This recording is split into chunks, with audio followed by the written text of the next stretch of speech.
यूं ही चलते चलते में आप सभी का स्वागत है। नमस्कार दोस्तों। पिछले कुछ दिनों पहले ही मेरी मदर इन लॉ की डेथ एनिवर्सरी थी। 6 अगस्त 2009 में उनकी डेथ हुई थी।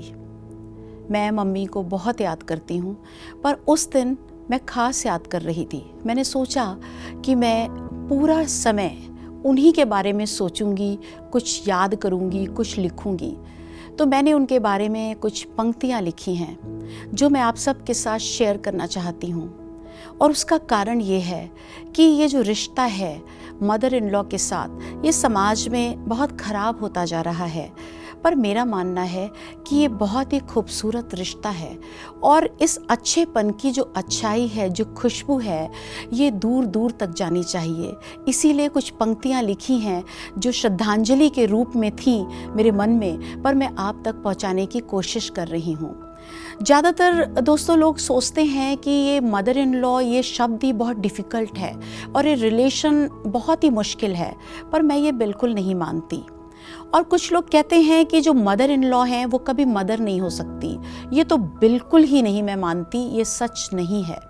ये कितना खूबसूरत रिलेशन है, बट इसको जीना पड़ता है, इसको निभाना पड़ता है, इसको डेवलप करना पड़ता है, इसमें ग्रो करना पड़ता है। उसके बाद इतना खुशनुमा जीवन लगता है। आप ये करके तो देखिए। मैंने जो मम्मी पे कविता लिखी है, इस कविता का शीर्षक है एक अधूरी कविता। ये भी पहले मैं आपको बता दूं, एक अधूरी कविता इसलिए ये शीर्षक है क्योंकि ये हमेशा अधूरी ही रहे और इसमें मैं जब मन चाहेगा इसमें पंक्तियां जोड़ती चली जाऊंगी। इन पंक्तियों का, इस श्रद्धांजलि का शीर्षक है एक अधूरी कविता। पंक्तियां इस प्रकार हैं। आपको खोए हुए आज 11 वर्ष पूरे हुए, पर आज भी महसूस होती है आपकी कमी। आपकी याद भर से आँखों में आ जाती है नमी। जब आप थीं तो बस थीं, मैं बेपरवाह थी क्योंकि आपको परवाह थी। मेरे में धैर्य की कमी थी, वो भी आपने अपने धैर्य से भरी थी। कितने नाम दूं, कैसे याद करूं, पद्मा, प्यार का सागर, घर का स्तंभ, आप थीं हम सब की आशा। न जाने कितनों का जीवन तराशा। आप थी बच्चों का हौसला और लेती थी उनके हित में फैसला। याद आता है मेरे लिए आपका इंतज़ार, ऑफिस से आने के बाद चाय का वो कप और ढेर सारी गपशप। कितनी बार मैं आपके पास रोई, कितनी बार मैं आपके लिए रोई। हर बार आपने संभाला, ज़माने भर का प्यार दे डाला। आपने अपना बेटा तो दिया, पर मुझसे ले लिया। ये अपनापन लुटाकर मुझे अपना बना लिया। याद आते हैं वो सारे तीज त्योहार जिनकी तैयारी का जिम्मा था आपका, और खाना सजना संवरना ये काम था हम सबका।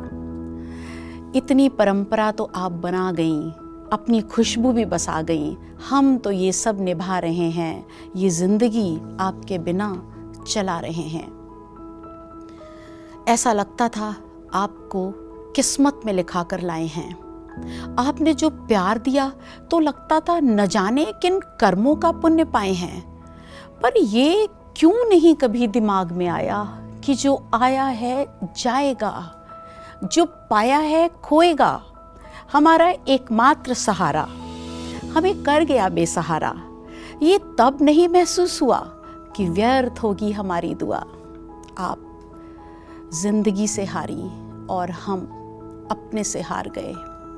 जी नहीं सकी आपके साथ और जी भी नहीं रही हूँ आपके बाद। पहले बेवजह जिंदगी में भागती रही, बाद में आपकी यादों में जागती रही। कभी दिल को चैन न मिला, जो सुकून आपने दिया वो मुझे कहीं किसी और से न मिला। आज अकेले बैठकर आपसे बात करना चाहती हूँ, आप पर लिखना चाहती हूँ, आपको समझना चाहती हूँ। इन यादों में आपके साथ फिर से जीना चाहती हूँ। दोस्तों, 11 वर्ष बाद भी जो इंसान आज भी रुला जाए और हर बार चुपके से एक पैगाम दे जाए, ये कोई मामूली व्यक्ति नहीं बल्कि एक फरिश्ता था जो हम सबके दिल में बसता था। मैं आपसे लड़ती रही कि आप हर जगह झुक क्यों जाती हैं, और आज जाना कि आप झुकती नहीं, हर बार और उठ जाती थीं। आप सबसे हारती रहीं और हर रिश्ते जीतती गईं। आपने ही सिखाया कि पहाड़ों पर चलना है तो झुक के चलो, किसी के दिल में बसना है तो उसको माफ़ करते चलो। प्रेम रहता था उनके दिल में। प्रेम, मैं बताना चाहूँगी, मेरे डैडी, मेरे फादर इन लॉ का नाम भी था।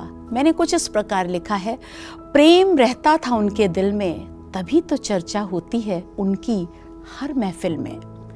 आप तो फूलों की तरह अपनी आदत से मजबूर रहीं, आप तो फूलों की तरह अपनी आदत से मजबूर रहीं, तोड़ने वालों को भी खुशबू की सजा देती रहीं। पराए अपने होते गए और अपने और करीब आ गए।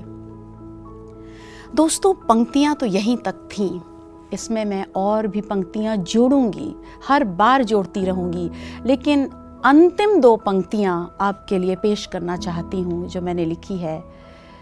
अब मेरी परिभाषा बदल गई है, अब मेरी परिभाषा बदल गई है, हर सांस अब माँ बन गई है, हर सांस अब माँ बन गई है। धन्यवाद। दोस्तों, आपको ये पंक्तियां सुन के ये ज़रूर लगा होगा कि क्या वाकई ये रिश्ता इतना खूबसूरत हो सकता है। यकीन मानिए, ये बहुत खूबसूरत रिश्ता है, क्योंकि हम बहुत ही 25-26 साल अपने माता पिता के साथ व्यतीत करते हैं, बाकी सारी ज़िंदगी ससुराल में व्यतीत होती है। पति के साथ साथ सास का बहुत बड़ा रोल होता है। अगर ये रिश्ता खुशनुमा हो, अगर ये रिश्ता खूबसूरत हो, जिसमें खुशबू भरी हो, तो जीने का मज़ा ही कुछ और होता है। ज़रूर इस मैसेज को स्प्रेड करिए। आपकी अगर बेटियां हैं तो उनको ये बता के समझा के भेजिए कि मदर इन लॉ बहुत खूबसूरत टर्म है, ये होना चाहिए। सास बहुत अच्छा शब्द है, पर उसका दिल माँ का है, वो माँ है, उसको माँ की तरह प्यार करिए तो आपको ज़रूर उसका दुगना या उससे भी ज़्यादा प्यार वापस मिलेगा। अगर आपकी मदर इन लॉ हैं, उन्हें ढेर सारा प्यार लुटाइए। इन्हीं शुभकामनाओं के साथ फिर मिलेंगे आपसे किसी और विषय पर, यूं ही चलते चलते।